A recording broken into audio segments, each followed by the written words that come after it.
I had been working at a food company since I graduated from college. The job was enjoyable. In reality, I had a dream. I've always loved good coffee and music, and I had a vision of opening a charming cafe with a great musical atmosphere. To prepare for the dream, on holidays, I used to visit my favorite retro cafe, spending my days enjoying the fragrant coffee and the music resonating pleasantly in the interior. Despite fully savoring such solitary holidays, romance had always been elusive for me. However, at one point, a colleague at work who concerned about my perpetual single status introduced me to a woman named Ashley. Despite the initial awkwardness, we bonded over our love for coffee, and our relationship flourished. We eventually got married at the age of 35. Since my parents had already passed away and Ashley's parents were elderly, we opted for an intimate ceremony with just the two of us. Fortunately, we soon welcomed a daughter into our lives. Every morning, we enjoyed delicious coffee together at home while happily discussing the growth of our daughter, Maya. Time flew by, and before I knew it, 10 years had passed. I had been experiencing slightly poor health, reminiscent of a lingering cold. Despite undergoing several checkups at the hospital, the cause remained unknown, leading to a recommendation for a detailed examination. Perhaps just fatigue or the inevitable signs of aging. Having undergone annual checkups, I hadn't taken it too seriously. However, the revelation after the examination was astonishing. The diagnosis was stage 4 colon cancer with already existing metastasis to the liver. I was in disbelief, exclaiming, "Is it true? Besides the symptoms of a cold, I didn't have any other awareness of this." The doctor David calmly explained, "Symptoms vary from person to person, and it seems to have progressed unnoticed." He then gently reassured me and said, "I'd like to discuss the details of your future treatment, so please come with your family tomorrow." That day, I went home and talked to Ashley about wanting her to accompany me to the hospital the next day. She replied, "Do I really need to go with you? Well, tomorrow is Maya's dance lesson at 3 p.m. Lately, she had been busy with Maya's newfound interest in dance. Taking a deep breath, I revealed that I had been diagnosed with colon cancer. Cancer. Is it true?" She asked, visibly surprised. I shared only what I knew at that moment and obtained her consent for her support at the hospital. The following day, accompanied by Ashley, we went to the hospital, where David began explaining the treatment. Due to the size of the cancer, surgical removal was not an option. The plan involved using chemotherapy with repeated hospitalizations. My mother battled breast cancer and passed away after 3 years of fighting. Having witnessed her condition up close, the doctor's words about the impossibility of surgery made me feel the shortness of my own remaining time. So, I gathered my courage and asked David, "Tell me, how much time do I have left?" "In this situation, about a year, I would say," replied he, wearing a troubled expression. "However, new drugs are being developed, and some people remain active for more than a year. Let's work together."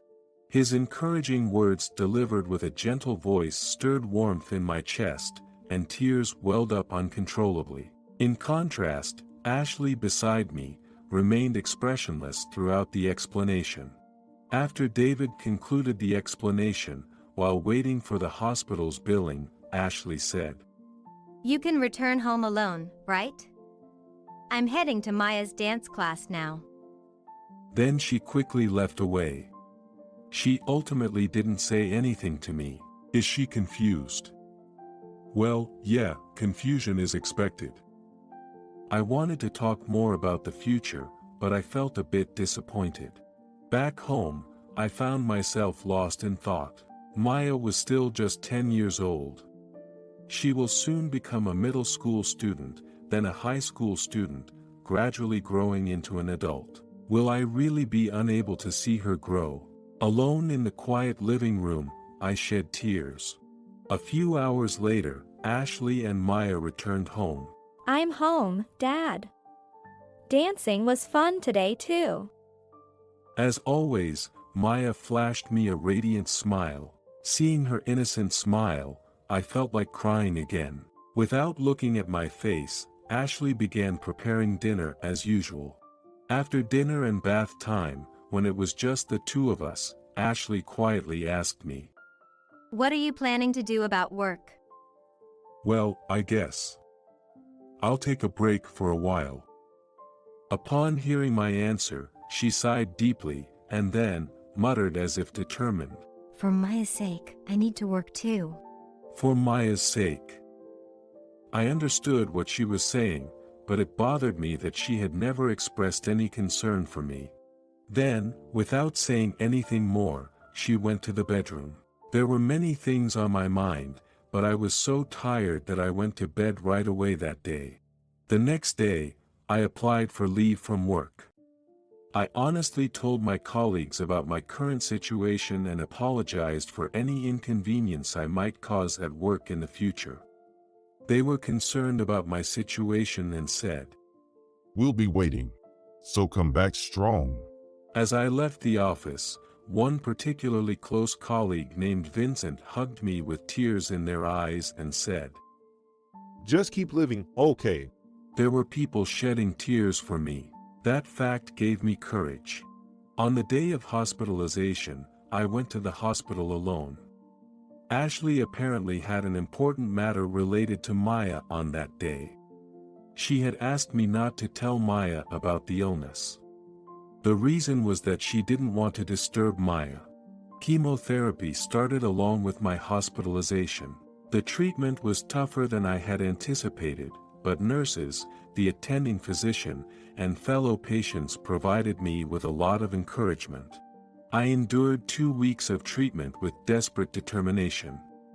However, during that time, neither Ashley nor Maya visited me even once. It seemed that Maya had caught a cold. It couldn't be helped, but not being able to see the family when my spirits were low was genuinely lonely. Finally, the day of discharge arrived. In preparation for the afternoon discharge, I packed my belongings. Then, I received a message from Ashley on my phone. Is it about the pickup arrangements? Thinking so, I checked it. But there, I found unbelievable words lined up. I can't support you anymore. Maya and I are leaving the house together. I've prepared the divorce papers, so please submit them. I felt all the strength leave my body and sat down on the spot. Why? A sudden divorce? Is it because I have only a year left? I couldn't comprehend what was happening. Simply sad, I collapsed onto the hospital room floor with sobbing. David, who came to greet me upon discharge, was surprised to see me and rushed over. I clung to him, crying like a small child. He took the time to listen to my story and said, I see. in a sad voice, Many people experience changes in their environment for the worse when they become ill. But please don't give up. The situation will surely change as you fight the illness. There will always be people to support you in your fight. I'm one of them. While gently patting my back, he continued to encourage me with a kind voice. After a considerable amount of time had passed, I somehow managed to calm down. I expressed my gratitude to David, and left the hospital. Leaving the hospital, I caught a taxi but took a detour to head home. Perhaps because I had been in the hospital for so long, I even felt grateful for the refreshing outside in such a moment. On my way home, I arrived at the retro cafe I used to frequent. It's been a while. Maybe I should drop by. I opened the door to the shop. A little after 4 p.m., the inside was quiet, and the rich aroma of coffee filled the empty space, bringing a slight sense of happiness to me. Hi there, long time no see. The cafe's master Jacob greeted me. I smiled at him, took a seat at the counter, and ordered coffee. Come to think of it, I had been to the same cafe with Ashley before. Remembering that, my eyes welled up with tears again. You look down, what's up? Jacob quietly spoke up. Perhaps because there was no one else around, I ended up telling him everything about my current situation. Even if I talk about this, Jacob must find it troublesome. I thought so, but he listened quietly and said with tears in their eyes. That must have been tough. His supportive words almost made me cry aloud again. Even though I had shed plenty of tears at the hospital, tears continued to flow uncontrollably from my body. Talking suddenly, crying suddenly, I must have been an inconvenient customer. Yet, without a single unpleasant expression, Jacob brewed the coffee I liked, and said as I left, Feel free to come by any time. When I got home, as mentioned in the message, there was no sign of Ashley and Maya. Only the divorce papers were placed on the table. I gazed at the divorce papers, and mustering courage, called Ashley. Did you see the message? She said that as her first words. I did. I also checked the divorce papers. Okay. In that case, you'll probably receive a call from a lawyer about the next steps. Facing my strained voice, she responded with a nonchalant tone. And she seemed ready to hang up. Why a divorce all of this sudden? We've had no issues as a family until now, right? I desperately spoke, wanting to keep her on the line. A problem came up, your illness. I can't take care of you for Maya's future. Please understand it's for her sake. I was left speechless. It was indeed because of my illness. With only a year to live, I was being abandoned by my wife. In the end, she hung up, and we never had the chance to talk again. Later, a lawyer visited me, and the divorce and property division proceedings were carried out. The divorce with Ashley was finalized surprisingly easily. On the day the divorce was finalized, I found myself in front of that cafe without realizing it. Do I still have a purpose in life from now on? The emptiness within me led me to enter the cafe absent-mindedly and order the usual coffee. While sipping the coffee and listening to music absent-mindedly, I suddenly remembered my mother. During her illness, she always told me, Live without regrets. You're my treasure. I always wish for your happiness. Indeed, she always supported the paths I chose. She gave me love, even for my father, who passed away early. Even when she was suffering from illness, she thought about my happiness. I shouldn't betray those feelings. I have to live without regrets. I strongly believe that. Afterward, I resigned from my job, and I started working at the cafe with Jacob's permission. My colleagues at the company felt lonely but respected my desire to do what I love. If you ever change your mind, feel free to come back anytime. Despite my selfishness, my best colleague Vincent sincerely said that to me. While working at the cafe, I continued cancer treatment. Upon my doctor's suggestion to try a new medication, I readily accepted the proposal. I was determined to make every effort to stay alive. Opting for outpatient treatment, I enjoyed my time at the cafe, savoring my beloved coffee and indulging in music whenever possible. I suggested to Jacob about incorporating customer requests into the cafe's music playlist. The cafe's speakers were quite good, and I thought many people would enjoy music on those speakers. Jacob agreed, so when I put out the call on social media, numerous music enthusiasts started bringing in their records and CDs. The cafe, where people with similar interests gathered, became a comfortable space, and I found myself naturally smiling every day. I truly appreciated those daily moments. Midst of that, after starting the new medication, my doctor David reported the search results to me with a curious, as well as it was very happy expression. The cancer is shrinking. With this, surgery is now possible. A miracle had happened. Please, proceed. I said it without hesitation. I want to bet on this miracle. He wholeheartedly received my strong feelings. After a lengthy surgery, all the cancer cells were indeed removed. Although there was still a possibility of recurrence, outpatient visits were necessary. But for the time being, my cancer was cured.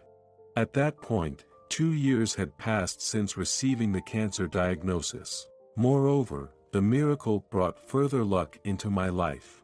Due to the buzz on social media, the cafe where I work was featured in a magazine.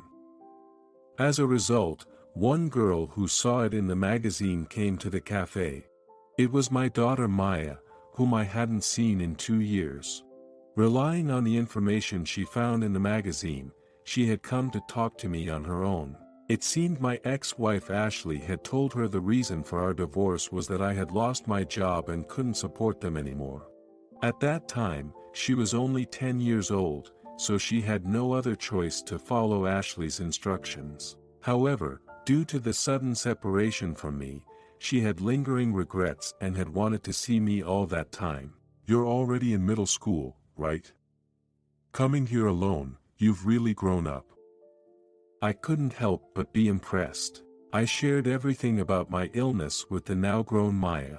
She was surprised, but upon understanding that the illness had been cured, her radiant smile from before returned.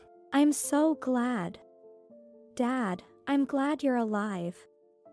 According to her, Ashley remarried a man who was Maya's dance teacher 6 months after divorcing me. It seemed their relationship had deepened about a year before our divorce. My mom spilled the milk she was drinking when she saw you in the magazine. She was so shocked. Mischievously laughing, Maya shared that amusing tidbit with me. That can't be helped. If someone saw a magazine with a picture of me, who had a year to live, they'd probably mistake it for some kind of ghost photo. I imagined Ashley's surprised face and couldn't help but chuckle a little. After that, Maya started visiting the cafe occasionally. My daughter, whom I thought I could never see again, was there in front of me and smiling. To ensure I could witness her continued growth with my own eyes, I strongly felt the desire to live. Looking back, being abandoned by my ex-wife and hitting rock bottom might have led me to live each day desperately.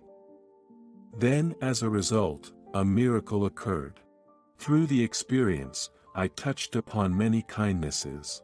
I've been reminded that many people care about me. In order to appreciate the various affections and kindness I've received from people like my mother, I want to return that love and tenderness to my precious daughter and friends next.